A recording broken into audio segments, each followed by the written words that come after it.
Hi, class. So, today we're going to be talking about how to really write an argument paper. We haven't talked too much about what it means to write an argument, how that's going to be different from your stakeholder proposals, and how you can let your thesis reflect that this is an argument paper and build your whole argument structure based off of that thesis.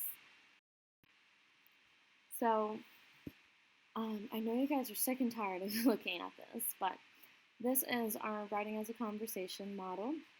And with our annotations, I just wanted to show how we are listening to the conversation. So we're reading what these other sources are saying, and then we are developing our own opinion about the research that we're doing. So that's where we expand and we develop our own position on it. And then to contribute to the conversation, you will be doing that in A3 via targeting a specific stakeholder in the issue and then returning to your research to back up your claims that you're making. So, persuasive researched argument. I have the word persuasive in parentheses because that is what is implied by the word argument, right? So if you're persuading your stakeholder, it depends on what that stakeholder's position already is on this issue. So if they are in opposition, then you're trying to persuade them to be less resistant. If they're undecided, then you're trying to persuade them to agree with you. So maybe someone's already considering going vegan, for instance. If that is your stakeholder, you're trying to persuade them to take the plunge and go vegan. Or conversely, you're trying to persuade them to not go vegan. Maybe you're saying this is not a beneficial diet for you.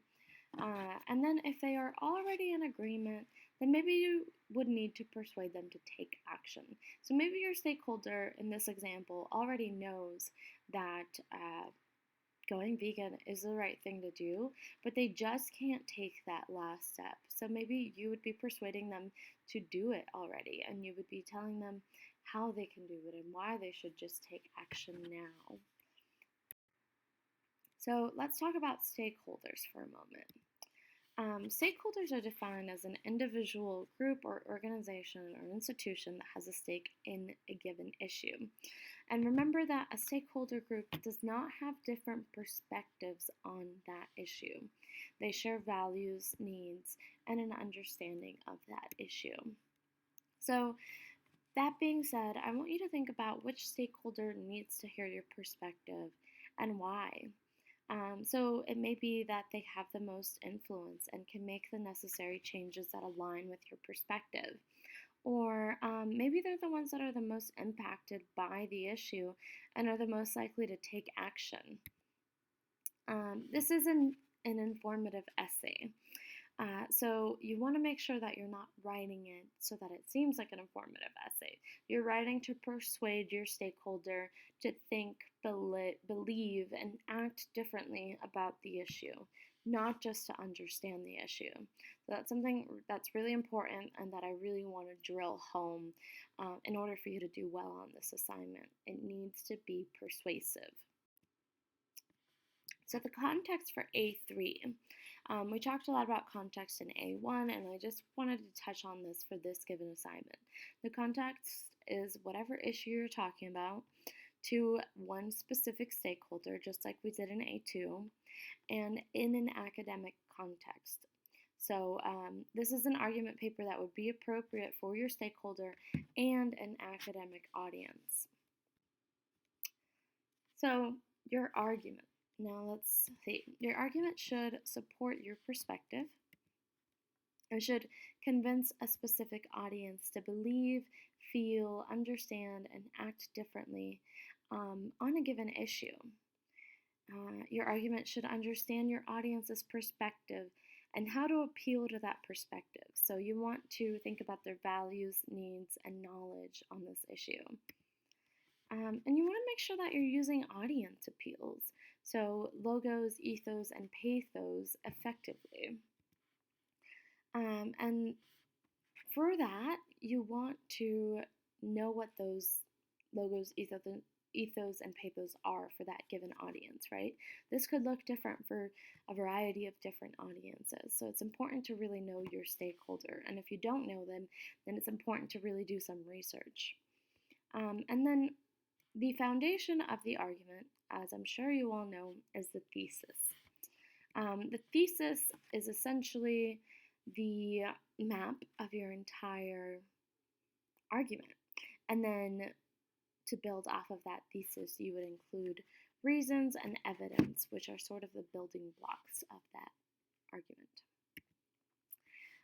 So again, just make sure that you have a nod to your audience's values, needs, and discuss and respond to their perspective. Basically, don't make them feel excluded. Don't make them feel dumb for having the opinion that they have. Show them that this is a complex issue. Show them that you understand the other side of the coin, being their perspective if they are of a different perspective than you. But still encourage them to feel the way that you feel about this issue. Some of those now. Claims about cause and effect. These claims argue for a direct cause and effect relationship between two things. The relationship itself is debatable. So here's an example of something that's not debatable. A student's grades in high school affect admission to college. We all know that that is true, so it's not really debatable. How can we make that debatable? Here's an example of something that is debatable. Testing in schools improves the quality of education. Some people disagree with this, so that is something that is highly debated, right? Now let's talk about claims of value. These typically state or imply that something is either good or bad or assess the worth of something.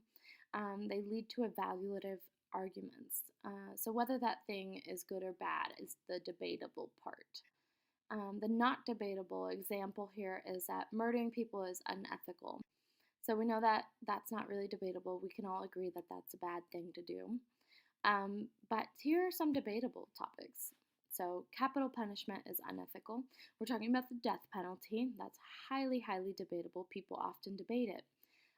Or another example is not providing government fully funded higher education is an injustice to the citizens of a country. That's a hot topic issue, right? There are people that think that the government should pay for our education, and there are those who don't believe that. So these are more debatable things. So the first step in making a claim or a thesis statement. Your argument should revolve, again, around your thesis.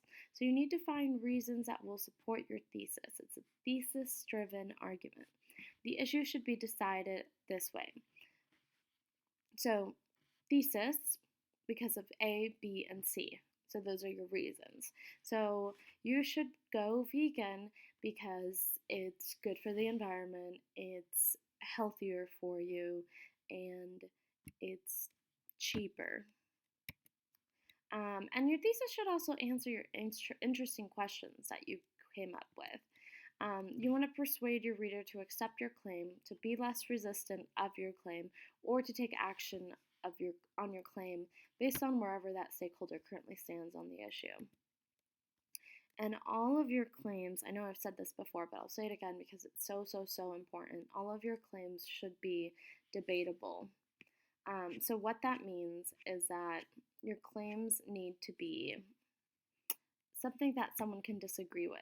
So you can't say something like killing people is bad because we all know that killing people is bad. It's not really debatable. Different types of claims. So we do have a few different types of claims. There's a cause and effect claim, the value claim, and the solution or policy claim. So we're going to take a look at